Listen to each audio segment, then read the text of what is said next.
Haleluya. Puji nama Tuhan. Bapak Ibu yang diberkati Tuhan, Shalom. Sekali lagi Shalom.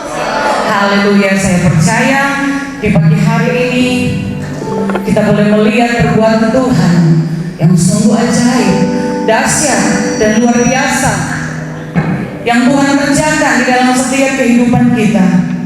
Biarlah kita mau bawa hidup kita di pagi hari ini, kita lebih lagi mau mengenal Dia, Yesus, Raja kita, Allah kita yang luar biasa. Sebab hanya Dia yang memberikan keselamatan di dalam setiap kehidupan kita. Tiada kasih selain dari Tuhan yang melebihi apapun dalam hidup kita. Jemaat Tuhan, seberapa kita yang sudah ada di pagi hari ini, mari siapkan hatimu, sembah dan agungkan Tuhan, bahwa hidup kita sebagai hidup yang menyenangkan hati Tuhan, sebagai penyembahan di hadapan Tuhan. Haleluya Yesus. Terima kasih Tuhan. Terima kasih Yesus. Kasih-Mu besar melimpah dalam hidup kami. Terpuji nama-Mu Tuhan. Amin. Haleluya. Terima kasih Yesus. Glory. Terpuji nama-Mu. Amin.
Amin. Hari ini kami mengasihi-Mu.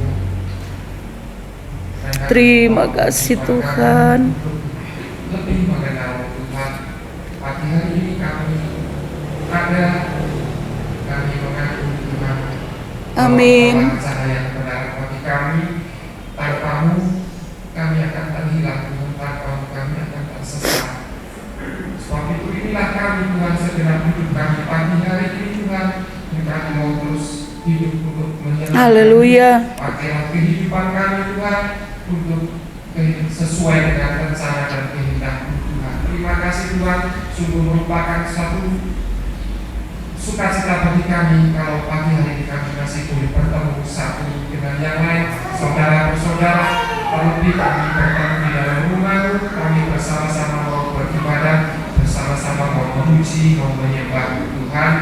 Inilah kami akan memulaikan ibadah pagi hari ini, Tuhan. Sebelum kami memulaikan, mari Tuhan pakai setiap umat-umat-Mu, hamba-hamba-Mu yang melayani, yang mengambil bagian pada pagi hari ini, pemimpin pujian, singer, pemain musik, Amin. dan kami semua, terlebih juga hamba-Mu, kami semua mendapatkan pengurapan yang sama. Kuasa Roh Kudus ada atas kami semua pagi hari ini, dan kami boleh menikmati sukacita dan hadirat Tuhan pagi hari ini. Terima kasih Tuhan, sekali lagi kami mau menyerahkan kepada pagi hari ini, dari awal pertengahan sampai akhirnya boleh jadi di dalam nama Tuhan Yesus Kristus. Haleluya.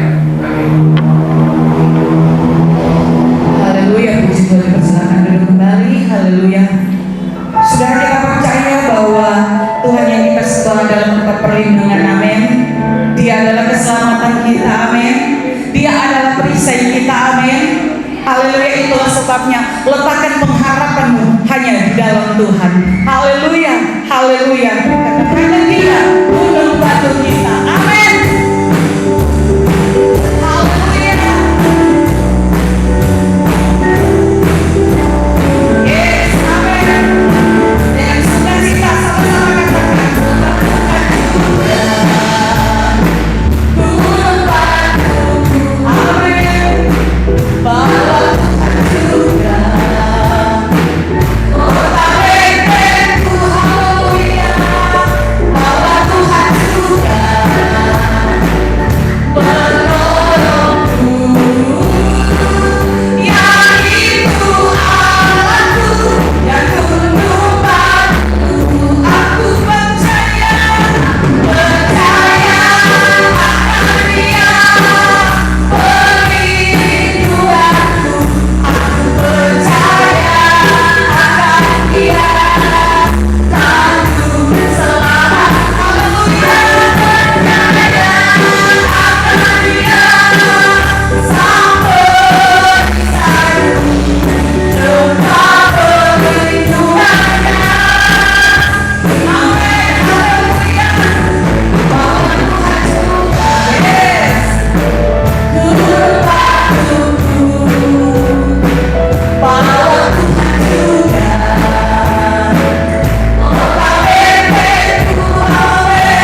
Dia gunung batu kita, Dia perisai kita, amin. Ketika Tuhan izinkan persoalan masalah ada dalam kehidupan kita, maka percaya itu tidak akan melampaui batas kekuatan kita sebagai manusia, amin. Imani dan perkatakan itu di dalam setiap kehidupan kita, karena Tuhan Yesus adalah keselamatan kita.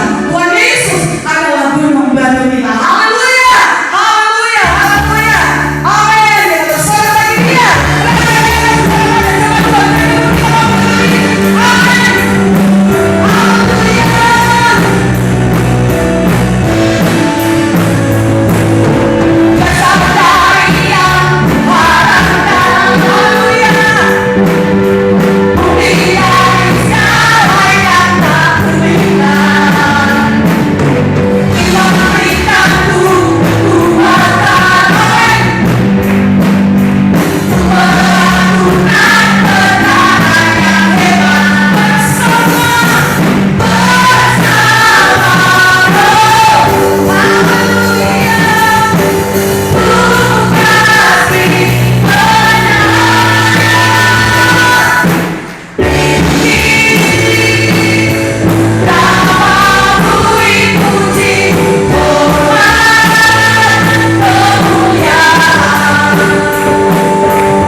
hari ini, saya membuka ruangan kesaksian ini.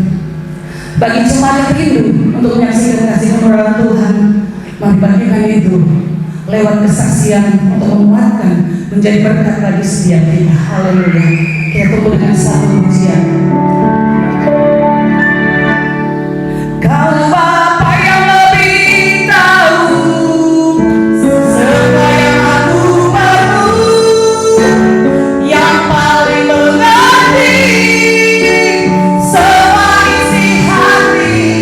Kau sanggup menjawab doaku lebih dari yang kupikirkan. Hatiku percaya Yesus Allah Tuhan. Cuma Tuhan, puji Tuhan, ada satu hal yang harus kita imani, bahwa kita bernafas merupakan satu kesaksian yang hidup dalam kehidupan kita. Amin. Kita ada saat ini pun karena kasih anugerah Tuhan. Kita tetap menyanyikan pujian ini. Kau Bapa yang lebih tahu, kesempatan Bapak Hosana untuk menyanyikan pujian untuk Tuhan. Kau Bapa yang lebih tahu semua yang perlu, yang paling mengerti semua isi hati. Kau sanggup menjawab doaku lebih dari yang kupikirkan. Saat itu ku yakin, hatiku percaya Yesus Kaulah Tuhan.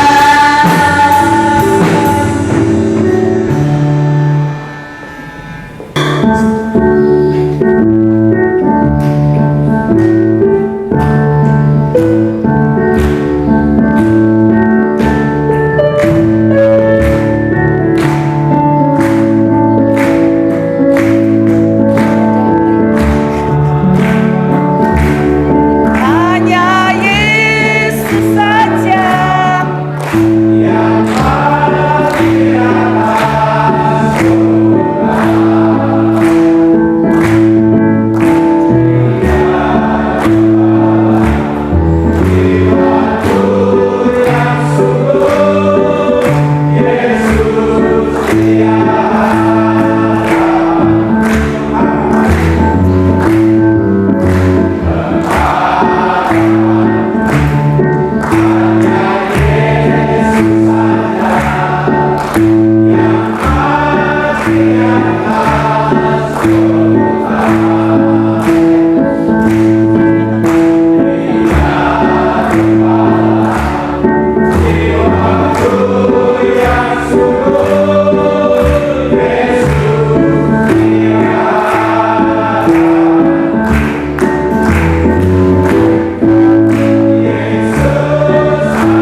Haleluya, Tuhan Yesus memberkati pujian dari Bapak-Bapak Hosana yang ada.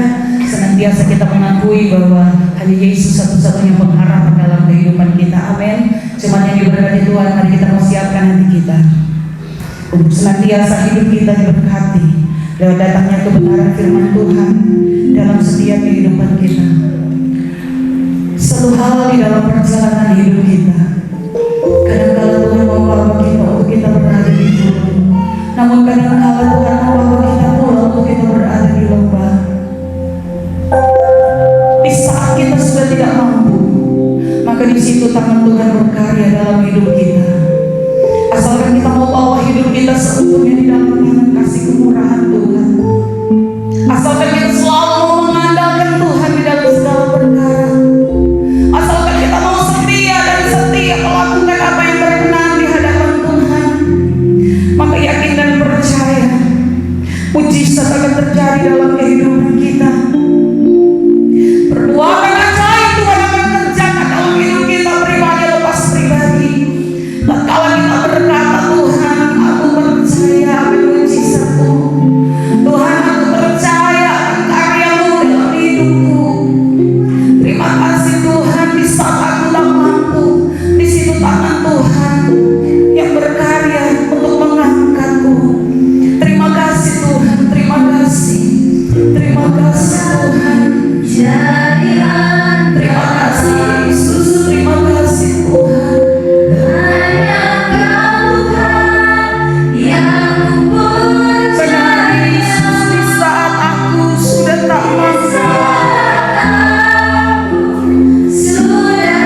kami hamba-Mu menjadi berkat. Dan biarlah di sepanjang minggu dan di bulan ini anak-anak sekolah ini mereka terpelihara dan terberkati. Di dalam nama Yesus kami berdoa. Haleluya.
Haleluya.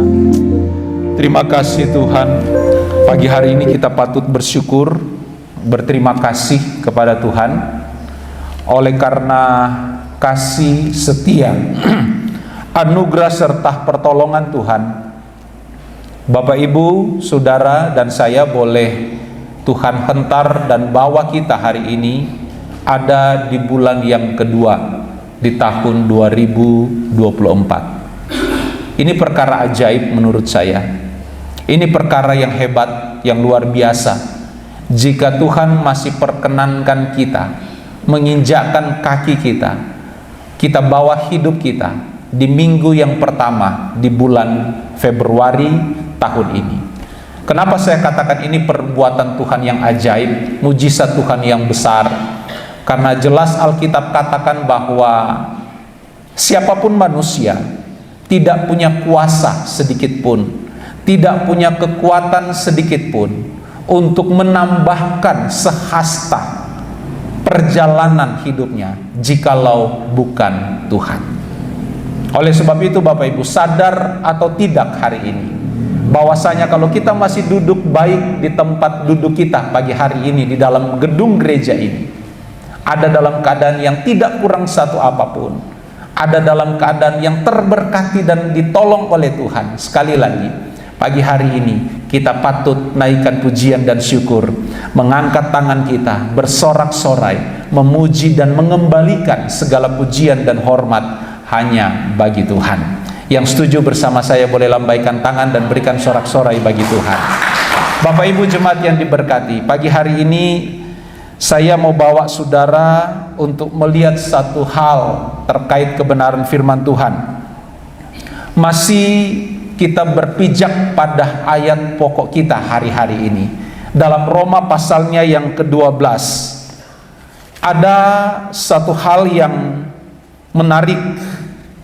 Di dalam ayat bacaan kita pagi hari ini, Roma pasal 12, ayatnya yang pertama sampai ayatnya yang kedua. Demikian firman Tuhan, saya akan bacakan kembali ayat pokok kita pagi hari ini. Firman Tuhan bagi kita, karena itu saudara-saudara, demi kemurahan Allah, aku menasehatkan kamu supaya kamu mempersembahkan tubuhmu sebagai persembahan yang hidup, yang kudus, dan yang berkenan kepada Allah. Itu adalah ibadahmu yang sejati. Ayatnya yang kedua, janganlah kamu menjadi serupa dengan dunia ini, tetapi berubahlah oleh pembaharuan budimu, sehingga kamu dapat membedakan manakah kehendak Allah, apa yang baik, yang berkenan kepada Allah, dan yang apa Bapak Ibu? Sempurna. Bapak Ibu, jika sedikit saya bawa saudara untuk mempersoalkan ayat ini dengan suatu pertanyaan begini: bagaimana kita dapat memahami bagaimana kita dapat mengerti, bagaimana kita dapat tahu tentang kehendak Allah, atau apa sih maunya Tuhan dalam hidup kita. Nah, sekalipun ini pertanyaan ini bukan suatu pertanyaan yang baru, pertanyaan ini kerap kali saya lontarkan untuk menjadi persoalan dalam kehidupan kita terkait ayat ini. Dan kita sudah masuk bulan yang kedua, kita masih tetap ada di ayat pokok kita hari ini, Roma pasal 12 ayat 1 dan ayat 2. Kembali saya harus ngomong begini, inilah luar biasanya firman Tuhan, dahsyatnya firman Tuhan. Kuasa firman Tuhan itu tidak pernah berubah sedikit pun, dulu, saat ini, bahkan sampai selama-lamanya. Dan dari ayat-ayat yang kita pernah baca terkait juga ayat ini, selalu ada suatu hal yang dahsyat, yang baru, yang Tuhan buka, yang Tuhan singkapkan bagi setiap kita di tempat ini. Itulah firman Tuhan. Firman Tuhan punya kuasa untuk sanggup mengubah setiap kehidupan kita, mengubah kita dari hal yang tidak baik kepada hal yang berkenan di hadapan Tuhan. Tapi sayang bahwa firman Tuhan, masih banyak juga orang Kristen yang menolak firman Tuhan. Bukan karena firman Tuhan tidak berkuasa, perhatikan ya. Bukan karena firman Tuhan tidak punya kuasa atau tidak berkuasa. Tetapi yang seringkali menjadi penolakan banyak orang Kristen di luar sana terkait firman Tuhan adalah kuasa transformasi yang dituntut oleh firman Tuhan untuk kita lakukan dalam hidup kita. Itu yang seringkali ditolak. Bukan firman Tuhan tidak punya kuasa untuk sanggup mengubah seseorang, tidak. Firman Tuhan sangat punya kuasa untuk mampu mengubah siapapun. Tapi kenapa masih banyak orang Kristen yang seakan-akan firman Tuhan tidak mampu mengubah orang Kristen tersebut?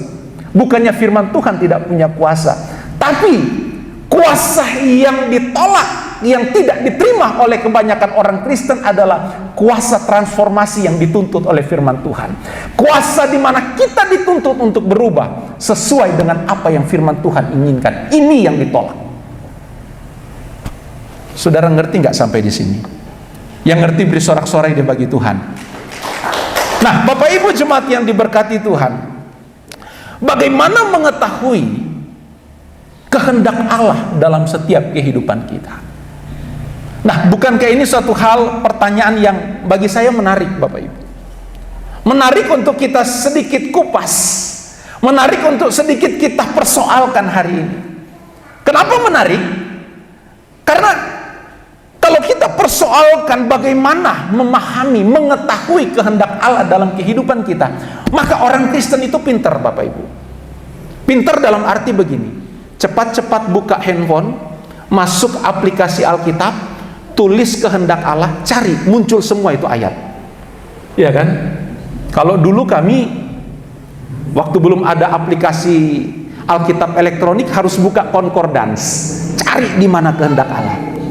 Tapi sekarang di tempat duduk kita hari ini, saudara buka Alkitab elektronik, buka HP saudara cari kata kehendak Allah, muncul semua kata kehendak Allah di dalam Alkitab. Orang Kristen mahir sekarang untuk memahami atau cari tahu gimana sih kehendak Allah, apa yang Tuhan mau dalam kehidupan kita. Nah, menariknya di sini, banyak orang Kristen di luar sana, saya nggak mempermasalahkan saudara ya Bapak Ibu ya. Hari ini kita mau belajar sama-sama. Yang saya permasalahkan orang Kristen di luar. Nah, puji Tuhan kita nggak di luar, kita di dalam gereja hari ini. Amin. Nah, enggak tahu setelah keluar, saudara jadi orang Kristen yang di luar atau tetap di dalam gereja. Nah, Bapak Ibu, menariknya begini Bapak Ibu. Untuk memahami kehendak Allah, banyak orang Kristen masih pada level mengetahui kehendak Allah dalam konteks logos. Ngerti nggak? Itu yang saya katakan tadi.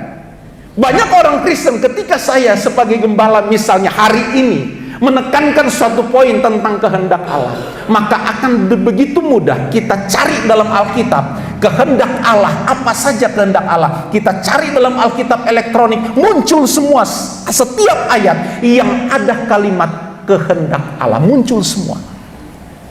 Contoh misal, dalam 1 Petrus pasal 2 ayat 15.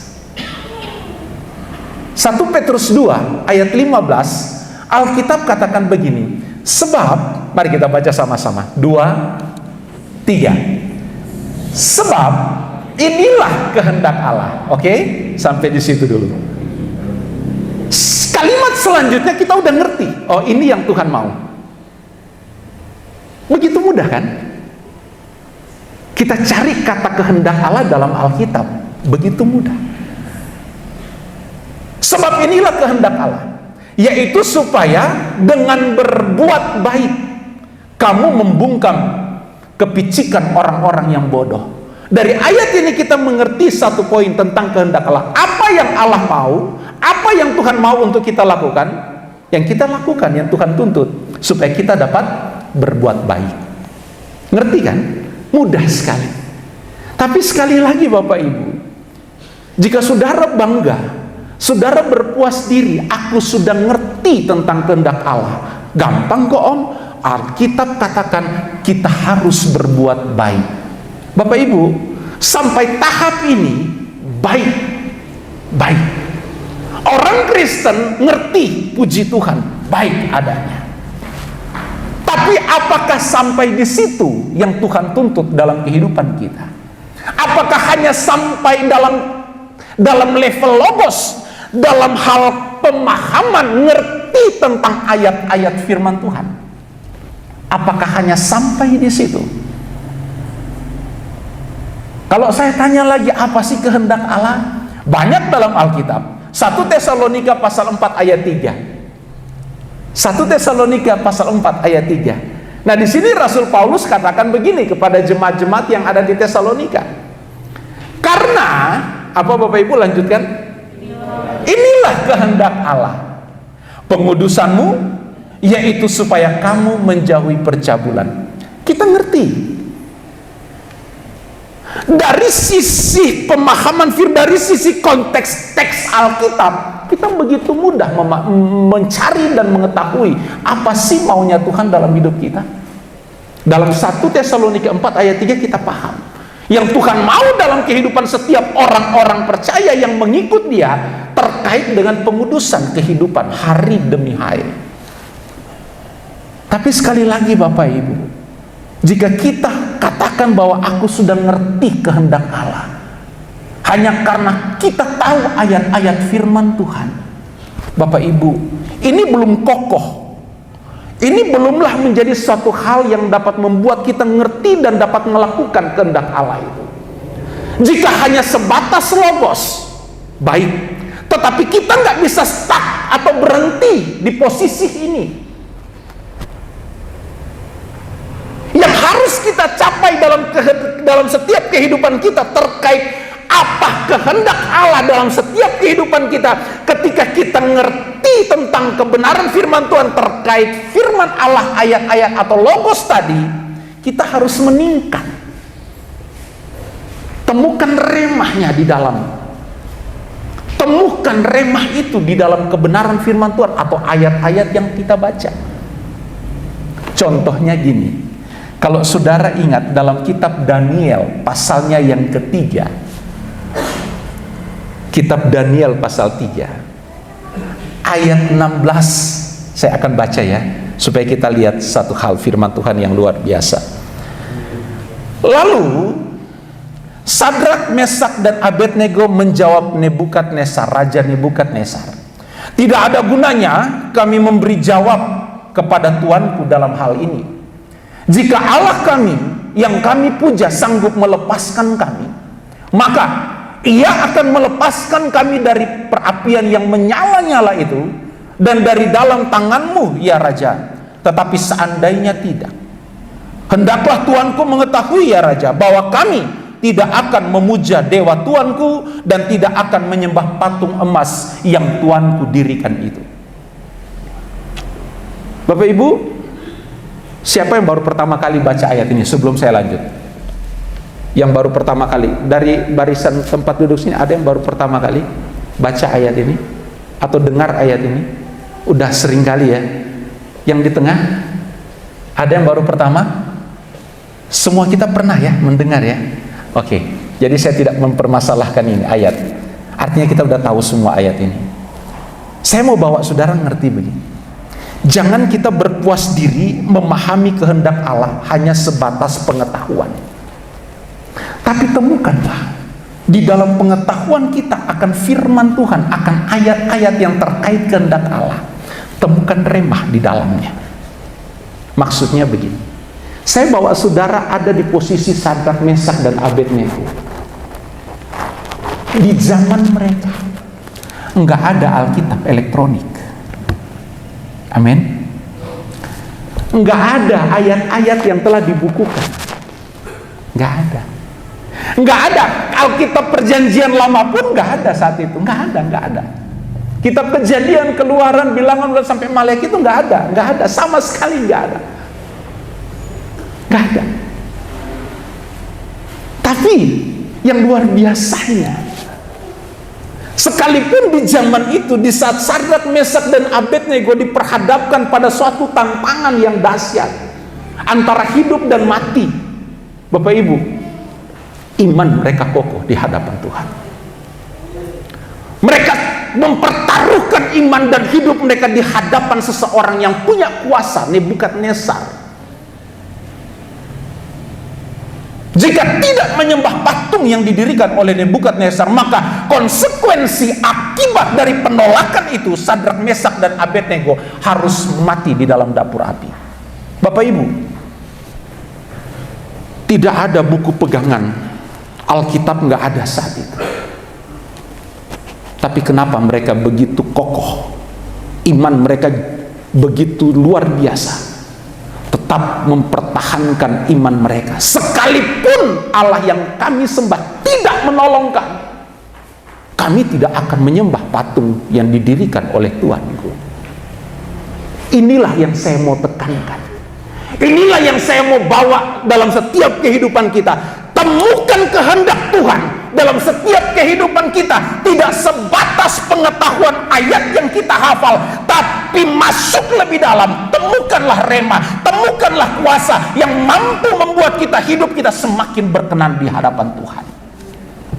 Jadi saya mau katakan dalam setiap kehidupan kita, Bapak Ibu, kehendak Allah yang dimaksud dalam hal ini bukan hanya sebatas konteks ayat yang telah disampaikan oleh Tuhan Yesus, atau yang disampaikan oleh Allah sendiri, atau yang ditulis oleh para penulis Alkitab. Tapi yang saya mau bawa kita mau masuk lebih dalam adalah temukanlah kehendak Allah di setiap ketika saudara dan saya diperhadapkan dengan tantangan.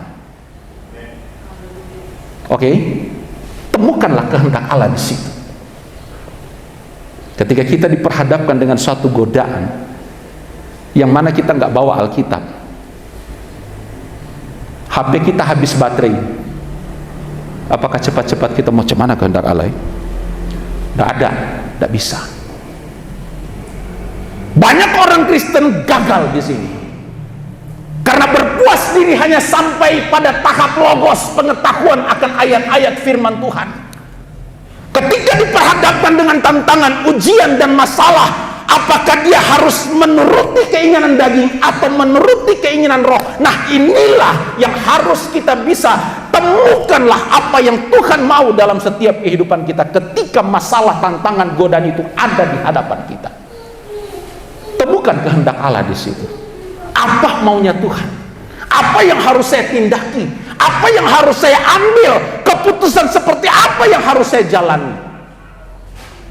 Kita nggak mungkin lagi untuk menghafal 1 Tesalonika 4 ayat 3. Kita nggak mungkin lagi hafal 1 Petrus 2 ayat 15 ketika kita diperhadapkan dengan banyak tantangan, persoalan, masalah. Kalau kita hanya berpuas pada pemahaman kehendak Allah hanya sebatas pengetahuan. Maka dari itu Bapak Ibu jemaat yang diberkati Tuhan, sangat baik kita memiliki atau menghafal banyak ayat firman Tuhan. Tapi jika ini hanya menjadi suatu pengetahuan belaka, tidak kita hidupi firman itu, maka iman kekristenan kita rapuh, Bapak Ibu. Rapuh adanya. Nah, saudara bisa bayangkan posisi Sadrak, Mesak, dan Abednego saat itu. Mereka nggak punya buku pegangan seperti kita. Kita udah lengkap hari ini. Kita sudah lengkap. Semestinya, Bapak Ibu, mestinya ya, kita harus lebih hebat dari Sadrak, Mesak, dan Abednego. Setuju nggak? Karena kita sudah punya fasilitas yang begitu luar biasa, begitu lengkap dalam kehidupan kita. Nah, di zaman itu mereka nggak punya apa-apa selain iman yang mereka hidupi dalam hidup mereka. Artinya apa, Bapak Ibu?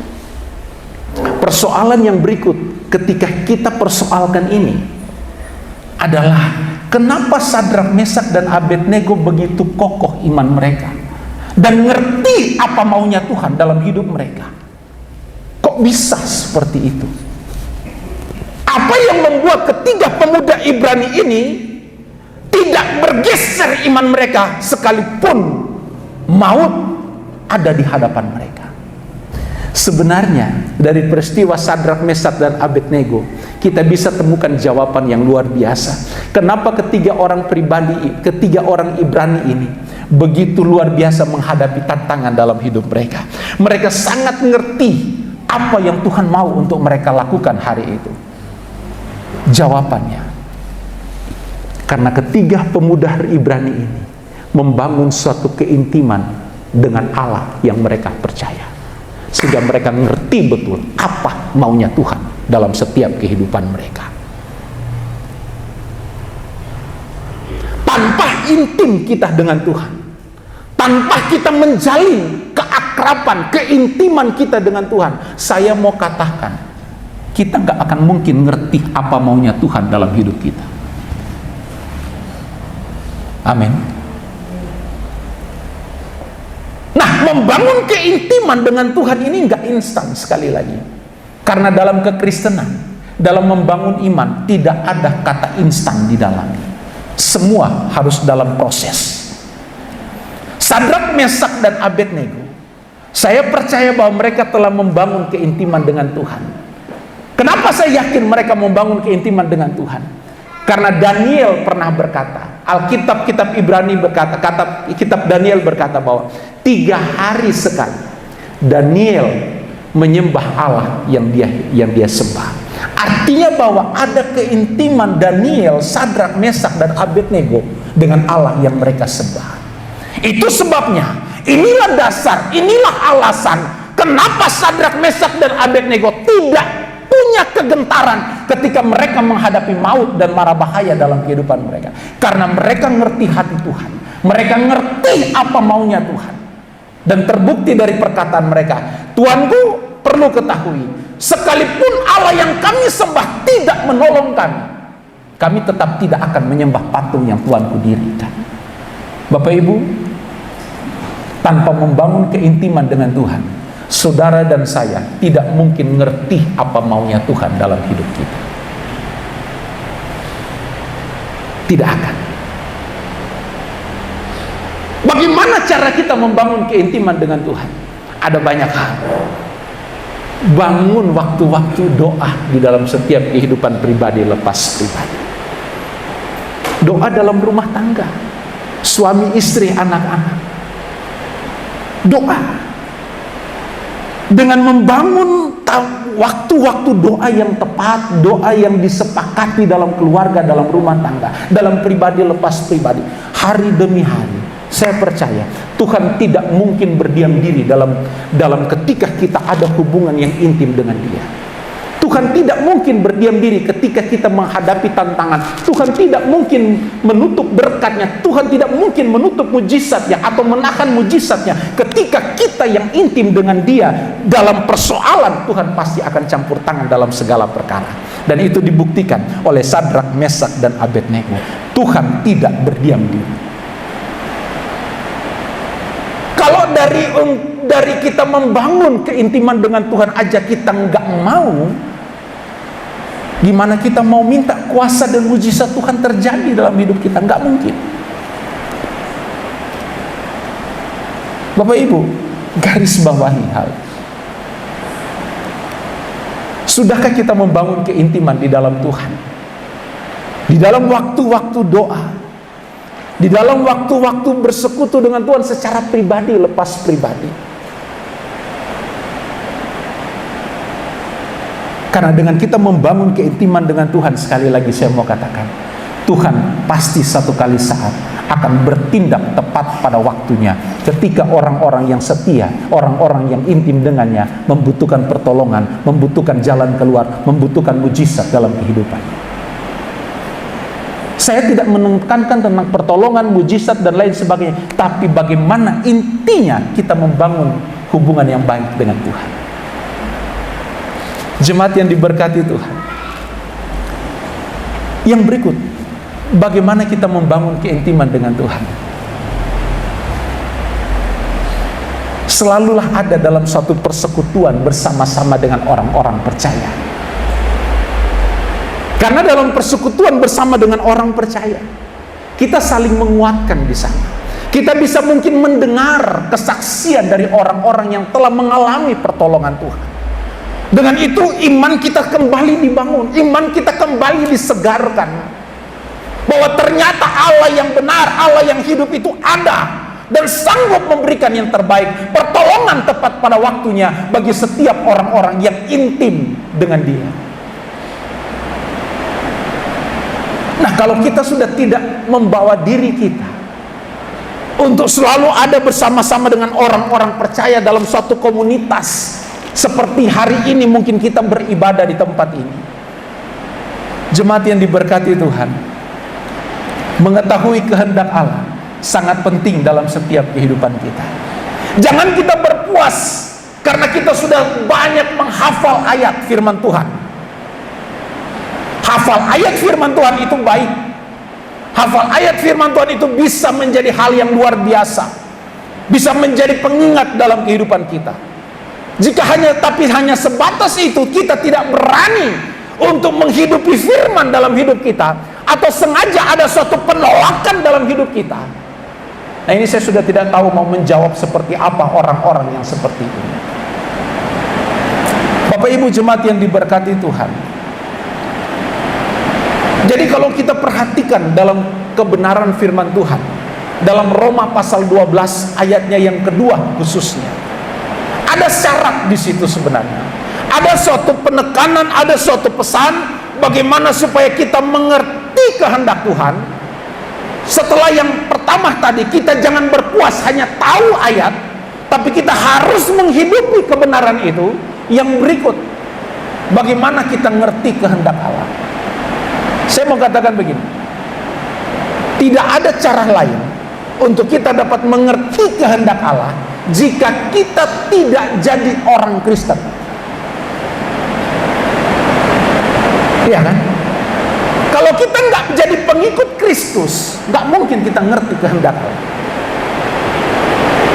Karena segala sesuatu yang ada di dalam diri Bapa ada di dalam diri Kristus.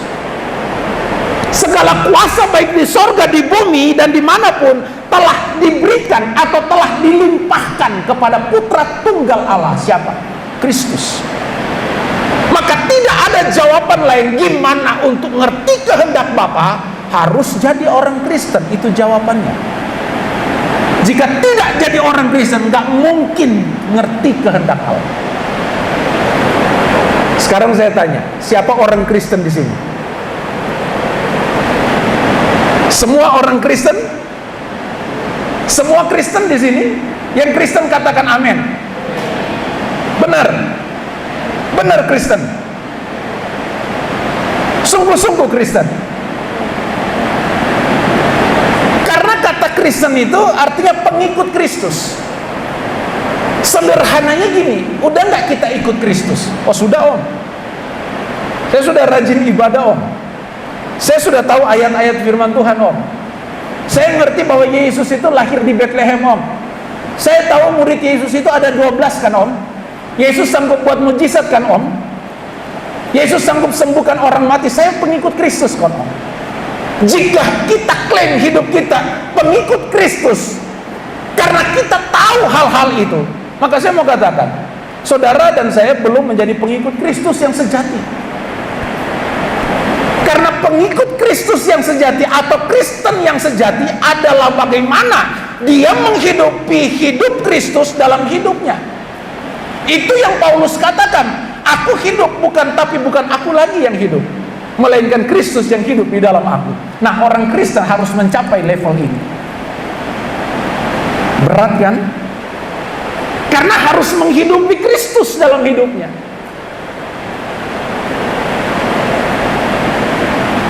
Bapak Ibu, untuk mengetahui kehendak Allah, untuk mengetahui bagaimana maunya Tuhan dalam hidup kita, kita harus jadi orang Kristen. Kristen artinya pengikut Kristus. Jadi hanya orang yang di dalam Kristus.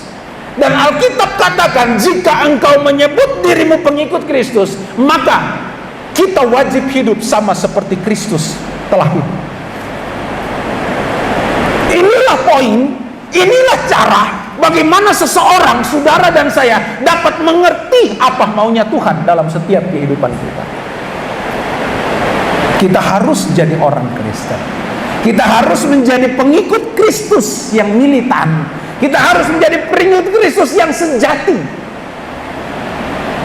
Nah, tentu kalau kita persoalkan ini, akan ada banyak hal yang indah yang dapat kita persoalkan. Kenapa saya katakan harus jadi orang Kristen? Karena Injil Matius pasal 15 ayat 24, misalnya ayat ini. Ayat ini berbunyi begini.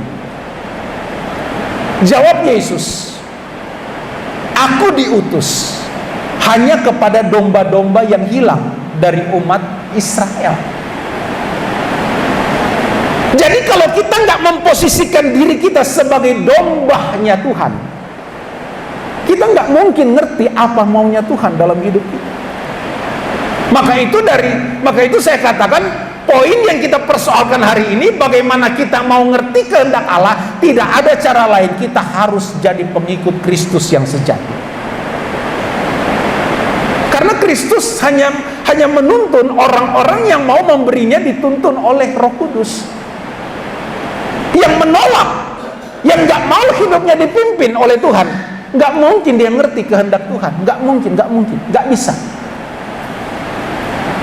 Harus menyerahkan dirinya total untuk dipimpin oleh Tuhan. Karena 2 Korintus tadi saya sudah katakan, 2 Korintus pasal 5 ayat 17. Karena barang siapa yang ada di dalam Kristus, ia adalah ciptaan baru. Yang lama sudah berlalu, sesungguhnya yang baru sudah datang. Jadi Bapak Ibu jemaat yang diberkati Tuhan, persoalan yang perlu kita bangun hari ini, bagaimana mengerti kehendak Tuhan. Yang pertama, tidak hanya kita puas karena kita tahu banyak ayat firman Tuhan, tapi temukanlah rema, kuasa dari firman yang kita sudah ngerti. Ketika kita diperhadapkan dengan masalah dan tantangan, firman Tuhan yang benar-benar kita sudah mengerti, kita sudah paham, kita hidupi itu, maka saya mau katakan, mujizat, pertolongan, kuasa perlindungan dari Tuhan akan sangat nyata dalam setiap kehidupan kita.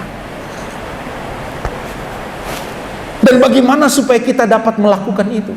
Bagaimana supaya kita ngerti kehendak Tuhan?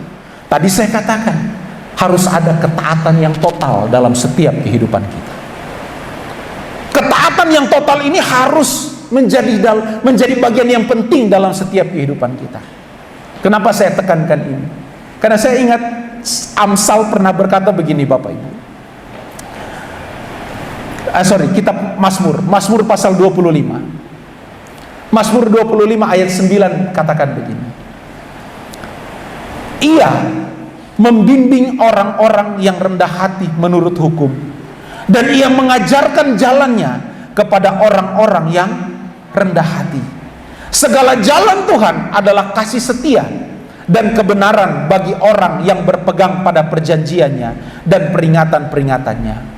Oleh karena nama-Mu ya Tuhan, ampunilah kesalahanku, sebab besar kesalahan itu. Siapakah orang yang takut akan Tuhan? Kepadanya Tuhan menunjukkan jalan yang harus dipilihnya. Orang itu sendiri akan menetap dalam kebahagiaan, dan anak cucunya akan mewarisi bumi. Tuhan bergaul karib dengan orang yang takut akan Dia, dan perjanjiannya diberitahukan kepada mereka. Siapa yang tidak rindu anak cucu kita diberkati? Setiap kita pasti sepakat hari ini, aku mau Om, aku mau supaya keluargaku, anak-anakku, cucu-cucu, cicit-cicit, entah sampai keturunan keberapa, aku mau mereka diberkati Om. Tapi sebagai orang yang percaya, perhatikan, tidak bisa kita hanya mau yang baik dan tidak mau melakukan apa yang Tuhan mau untuk kita lakukan. Harus seimbang dalam hal ini. Pemazmur katakan, ia membimbing orang-orang yang rendah hati. Kata rendah hati di sini ada suatu penekanan, ada suatu maksud makna yang lain tentang ketaatan di situ. Setia di situ. Turut serta di mana Tuhan mau untuk dia ada di situ. Ini kewajiban, ini hal yang diinginkan oleh Tuhan. Kalau mau hidup kita disertai, hidup kita, keluarga kita diberkati, anak cucu kita dilindungi, anak cucu kita diberkati oleh Tuhan. Karena Alkitab katakan, siapakah orang yang takut akan Tuhan? Ayat 12. Kepadanya Tuhan akan menunjukkan jalan yang harus dipilihnya. Orang itu sendiri akan menetap dalam kebahagiaan, dan anak cucunya akan mewarisi bumi.